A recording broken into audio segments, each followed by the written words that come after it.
Everybody, welcome to W4W's session with the lactation specialist, Dr. Naseela Nasser. A little bit about our NGO, W4W, or Women for World, is an NGO based in Bangalore. And we support women for their emotional needs. And we have a toll-free number dedicated for emotional support for women who need a listener. We have trained listeners with us, and we'll be hearing you with full heart, non-judgmentally. So if you need any help, you can always call our toll-free number. So since we are supporting women, we dedicate this month, especially for new mothers. And for them, lactation is a big challenge. And so we have a lactation specialist with us, a consultant at Birthvillage Ernakulam, Dr. Naseela Nasser. She is working at the Birthvillage Ernakulam. She is internationally trained lactation consultant and tongue tie surgeon, and also an infant massage trainer. I hope I'm saying it all correct. Okay, thank you, Dr. Naseela, for joining us and for supporting us. So everybody will be thinking, what is a lactation specialist, or how can you help the new mothers? So please explain to us, to our audience. They have sent us a lot of questions to ask you, that how can I breastfeed properly, and a lot of questions. We'll be continuing on that. Please please go ahead. Thank you, Dr. Naseela, once again. Hi, so thank you so much for the introduction. A lactation consultant is somebody who supports new mothers, especially in the field of breastfeeding. So what happens is usually mothers, especially new mothers, they don't really have an idea about how to breastfeed. Yeah. Overnight, suddenly they're just born as a new mother, and there's like so much expectations on them. For some reason, no, we imagine that the mother just needs to know how to breastfeed. And Yeah. most of times it happens. It does happen that, there is the supreme power that makes sure everything goes smoothly. Yeah. But sometimes mothers do need that little bit of extra support to tell them, just simple things like how to hold the baby, how to position the baby. Those might be like basics that some people just need a little bit push about. Yeah. And then there are some other more specialized areas where sometimes there are issues like breastfeeding might be painful, baby might not be able to latch well, baby might not be feeding well, might not be transferring milk well. The mother might have issues like engorgement where the breast is extremely heavy. There might be a fever in relation with that.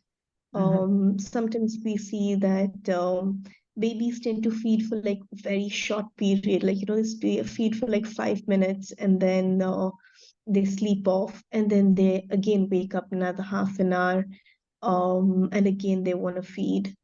Or sometimes some babies just feed through the day and night, and it gets so tiring for the mother. And there's nobody to tell them what is normal and what is not. Yes. So it becomes frustrating, it becomes challenging. Already the mother might be on less sleep. So she's already at a mentally low state. And when all these issues come up, and then there are relatives giving 100 opinions, all that can be very overwhelming for the mother. So that is where the lactation consultant steps in to help the mother out, to guide her, to support her, and to obviously make sure of her mental well-being too. So I take up prenatal classes. So that the mother's already guided on how breastfeeding is going to happen. And Mhm. after the birth also, whenever mother needs my help, I give consultations. Okay. Thank you so much. Thank you so much for enlightening on how a lactation specialist helps. And yeah, as you said, the new mothers are born on one day, overnight, so they need real help. Okay, Manhal, over to you. She has some question that, so you can ask Manhal. So let's go on to the Q&A sessions where the questions are given to us by our audience. And first thing, Manhal has something to ask. Okay, go ahead, Yeah. Manhal. Okay, thank you. So, as ma'am told right now, like an overnight mother needs to know how to feed, how the baby should latch, and everything. I was one who was undergoing all those, whatever issues she had told. I was undergoing all these. So, how can we get a help in all those things? Like even my baby did not feed the next day after the delivery, and I had heavy breast, overflow milk, fever, and etc. And he even did not latch. And also the very issue was he only latches for 5 minutes, more than not more than that. And like he won't alternatively wake up, he'll just sleep for 2 hours and all. So it puts again pain on my breast and everything. And so how can we help that? Like how mothers could know how to feed and how the baby latches and everything. So as a pregnant woman, I would always recommend on getting breastfeeding education. There are a lot of classes available now, so make use of them so that you are coped up better and you're mentally ready to, for this new phase of life. Okay. Once you start breastfeeding, so as you the scenario that you said where the baby is not feeding and there's engorgement, what I would recommend is one thing is try to wake the baby and feed the baby more. What happens is when the breast is extremely engorged and heavy, it becomes difficult for the baby to feed because the breast is comparatively hard and baby needs to squeeze out the milk. So when the breast is hard, it becomes difficult for the baby to do that. So you can physically help the baby by squeezing out the breast a little, just around the areola, just squeeze out some milk so that the areola becomes softer and becomes easier for the baby to latch onto. Once the baby is done feeding, sometimes what happens is during the initial days, like usually we say by day 3, the milk comes in. That is, the amount of milk increases drastically by day 3. Day 1, you might not have a lot of milk. Day 3, suddenly there's so much milk, and the baby might not require so much. In that case, we find that the breast is extremely heavy and painful, even after the baby has fed. So, even after the baby has fed well, if you still find that your breast is too heavy, you can keep a little bit of warm pack on your breast, just to relax the muscles over there. A warm hot water bag would work, and keep that for some time for like about 2 to 5 minutes, and then massage your breast and try to release out the extra milk. Use hand to release, not a pump, because a pump might remove too much milk, and in turn your body assumes that the baby needs more milk and you might end up with an oversupply. So instead, just use your hands, remove some of that extra milk till you get some relief, till you feel that the breasts are comparatively softer, and then wait for the next, it's probably another 2 hours. You can feed the baby again, and the baby should be able to help you release that engorgement. Okay, okay, ma'am. Okay, thank you. I hope it cleared all your doubts, Manhal. Thank you. Yeah. Okay. Okay. So let me go to the next question. I'm a mother of 2 kids, but I didn't have breast milk for 2 kids. But I want another baby, but will I have breast milk for the third one? That was a question asked by one of our audience. Yeah, so definitely we can prepare for that. You don't have to worry too much about having breast milk. What you can do, because this is a mother who has already had two babies and knows that her body has a little bit of difficulty in producing milk, you can start taking supplements from the last month of pregnancy. So by the 9th month, you can start. We usually recommend something called Shatavari capsules. Okay. They are Ayurvedic capsules which help with increasing supply. So start taking that by the end of your pregnancy. You can start eating healthy, start eating foods that increase milk supply Okay. as soon as the baby is born. So that usually includes green gram, oats, fenugreek, garlic, small onions. You don't have to like take everything, and because sometimes that also becomes stressful for the mother when you're just trying to eat anything and everything, and that can be counterproductive too. So just try to include some of this. But main thing, more than diet, what really matters is that you feed the baby more. So as soon as the baby is born, ensure that you're able to feed the baby. For this, you will have to talk to your care provider, talk to your gynec beforehand, tell that you want to be able to feed the baby soon after the birth or at least within the first 1 hour. Most of the hospitals today give that provision, but you need to talk and let the doctor know about your concern. So then what happens is soon after the birth, if you're able to feed your baby, it starts the process immediately. It helps in the milk production. Ensure that you feed your baby every 2 hours from then on. When the baby is crying or not, wake the baby, feed the baby more often, because our body works in a miraculous manner. The more the baby demands, the more the baby latches onto the breast, the more the supply is going to be. So that is the best way to ensure that you have a good supply. And you, as I said, you won't have a great supply on day one, and that's normal. Babies don't have a big stomach on day one. They need very little milk, and that's all your body will be producing. But as you keep getting the baby latched on, as the baby keeps demanding more and more milk, by day 3, day 4, you will see an increase in supply.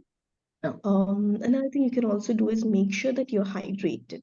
So usually what we see is that during pregnancy, mothers tend to keep themselves hydrated. Everybody is concerned about the mother's water intake. And suddenly, as soon as the baby is born, the mother's forgotten. Nobody cares whether the mother has drank milk, drank water or not. So ensure that you have like a bottle always with you. Ensure you're keeping yourself hydrated. And with all those, and with the fresh mindset, you should be able to have milk. What happens is when we're very stressed out, when there's lack of sleep, all that also tends to drop our supply. So if you're more calm, if you're more confident, that really reflects on the supply. Okay, thank you.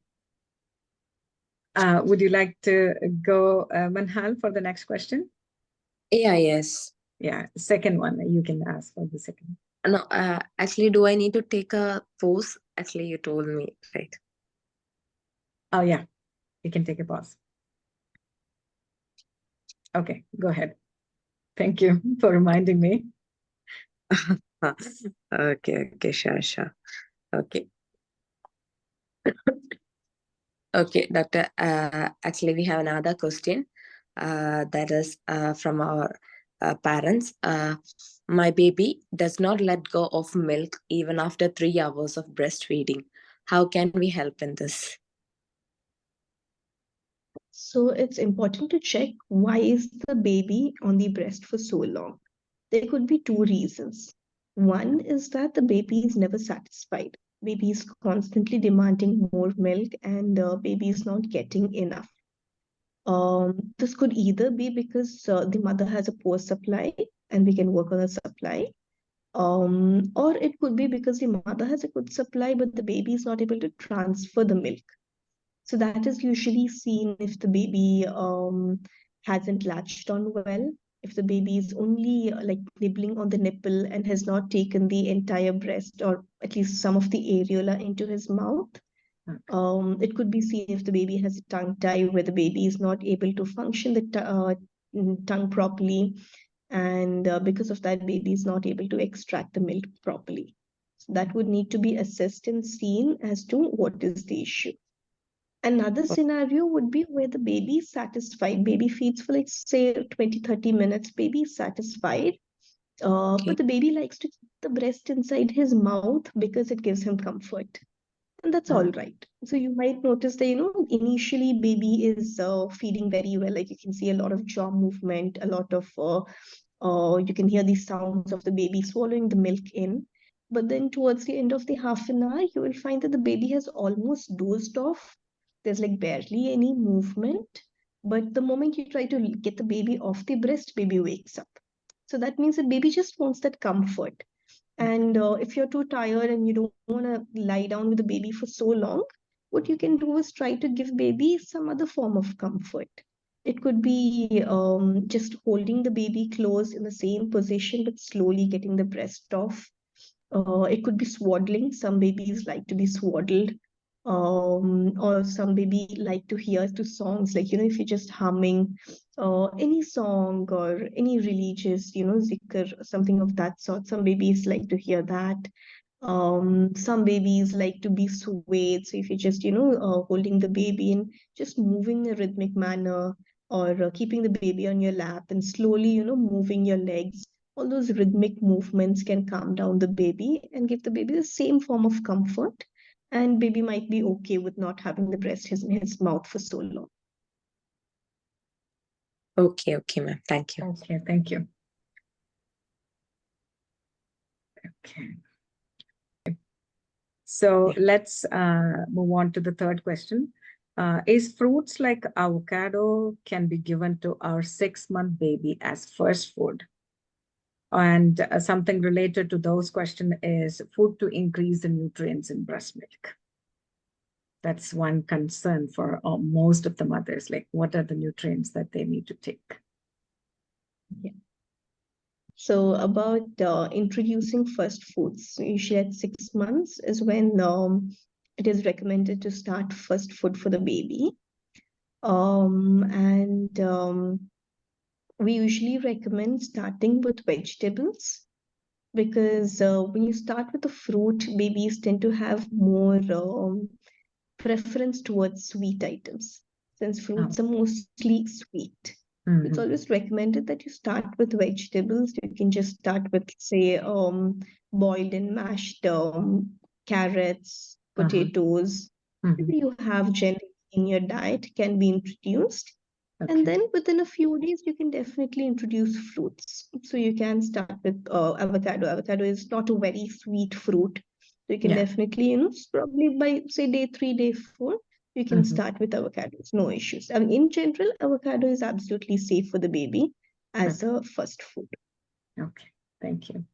And what are the nutrients that they need to take to increase the breast milk?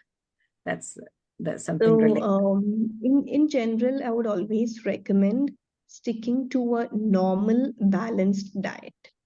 Because most of the times mothers don't really have an issue with the supply. It's just it's like, for some reason in our society, it's just like, we are programmed to think that we need to work on a supply and we will have a low supply, because we know that, as soon as a baby is born, the mothers constantly ask, like, do you have enough milk? Are you able to satisfy the baby? Yeah. When the mother hears constantly that kind of questions, and sometimes it's not even questions, it's more like accusations, like, you don't have enough milk. So when mother tends to hear all that, she feels that, oh, I don't have enough milk, that mentally it brings down the mother. So I would say that, most of the times the mothers have enough milk, and taking extra foods that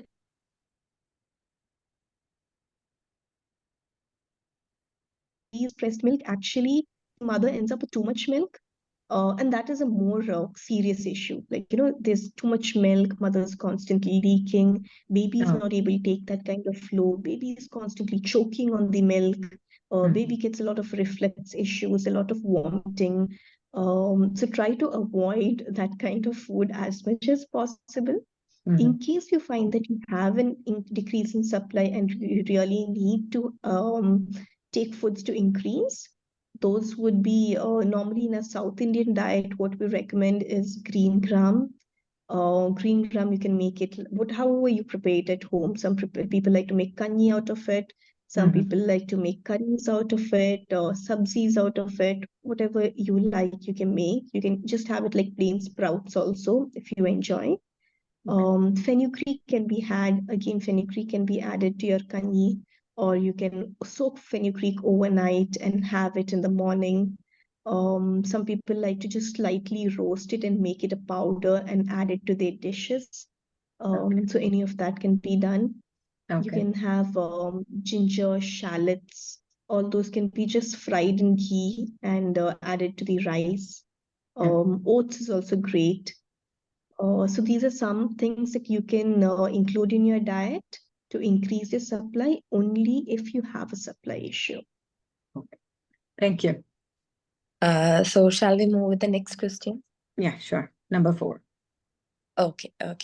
The another question is, how can we prevent nipple breakage during lactation? Like, what are the steps we should take for that? So the main thing you need to ensure is that when you're feeding the baby, it shouldn't be painful. Because if it's painful, then as the baby continues and as the baby feeds in that improper latch, which is causing the pain, you will find that your nipple starts getting injured. Initially, it might be just mild soreness, but if you continue, then eventually you might end up with cracked nipples. Uh, it might even lead to bleeding nipples. So it just gets worse. And at one point, it might be so painful that even breastfeeding becomes difficult. Like, it creates an aversion. So the first thing would be to prevent it rather than treat it. In case you find that you have a mild soreness, immediately start keeping your nipples lubricated. You can use coconut oil if you have access to locally produced coconut oil. I wouldn't recommend the store-bought commercial ones. If in case you have like a coconut mill around you, get some fresh coconut oil. If you can get cold pressed coconut oil, that would be great. If not, if you have like homemade butter, homemade ghee, those also work very well as a first line of defense, like, initially when you have mild soreness. In case the nipple injury is worse and the oil is not helping, then you can use lanolin-based creams. You get a lot of lanolin-based creams in the markets now, so get one of those.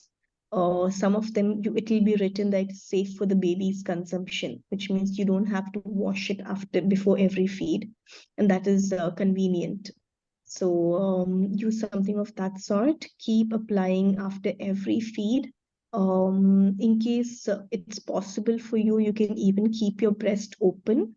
That means don't wear anything on your breast. Let it air dry, especially at night when you're alone. You can just let it open, air dry. So that helps with healing it much better. And the main thing is to make sure the latch is proper. So obviously there was an issue with latch because of which the nipple injury has come up. Once you get the latch fixed, it'll be much easier for the nipple to heal. Okay, ma'am. As you told, is this causing because the position of latching is not correct? Yes, mostly that is the issue. Okay. So actually, as ma'am told, I had been using all these creams like coconut oil, butter, but to be frank, it did not heal me much. And this canolin cream maybe it took weeks, but after maybe 1 week again, I'll get a sore nipple again. So maybe because of that, I think this is very much useful. Like when the latch needs to be really correct position, something everyone needs to know, because nobody tells that. We always think it's a common thing that like mothers get sore nipples, and we have to go through that scenario. Yeah. Anyway, For some the, reason, we just think mothers are like superwoman and they have Yeah, to yeah, go. it's true. yeah, because in all my 3 pregnancies, I have gone through such things, and over the last I just stopped over feeding at 1.5 years for my son, because he got a fungus infection inside his mouth, and that was spreaded onto my breast, and I was never able to feed again, and I stopped. So I could feel that. Yeah, thank you so much. Okay, so we can move on to the last question. Breast pumps. Breast pumps apply pressure on the nipple area, which makes it only a better option and not an excellent alternative. Is there a breast pump which gives pressure on the areola part to express milk? So is there any particular brand or type which can help that? If you find that your breast pump is putting pressure on the nipple, it means it's not the right size for you. Because Okay. when you're using a breast pump, not just the nipple, but the areola should also get pulled into the flange, and it should not be rubbing against the plastic around. It shouldn't be rubbing against the flange. Okay. When it is rubbing against the flange, that is when you have pain. So if you find that is happening, what you need to do is go for a bigger size of flange. What's happening is right now the market, there are a lot of Chinese models of breast pumps where it's like, they say it's one size fits all. That means it's just one size of flange. They don't have alternate sizes. Okay. And it does not work that way because every breast is different. Every mother has a different size. Some mothers have like, either of the breast might be of different size also. Yeah. So it's better to invest in a more expensive pump, a better pump, I would say, where you have the choice of choosing your flange. Currently, Medela, Tia, Spectra, these are some brands that give you that choice where you can choose the flange size. When you're buying the item for the first time, they might have a standard flange that's coming with it, but you can order the alternate sizes also depending on what you need. So it's always better to get your nipple size or your breast size measured, see what exactly is the size you need, and get the flange size accordingly so that you may be able to pump without any pain. Okay. Thank you so much for spending us with the time in your busy schedule. I think we have answered all the questions that our audience has sent us. Maybe they can send us or maybe connect to you directly now because they know where you work. And so anyway, thank you, Manhal. Thank you, Dr. Naseela. Thank you for the wonderful session. I hope a lot of misconceptions and doubts. I think everything is cleared, and I hope they find it very useful.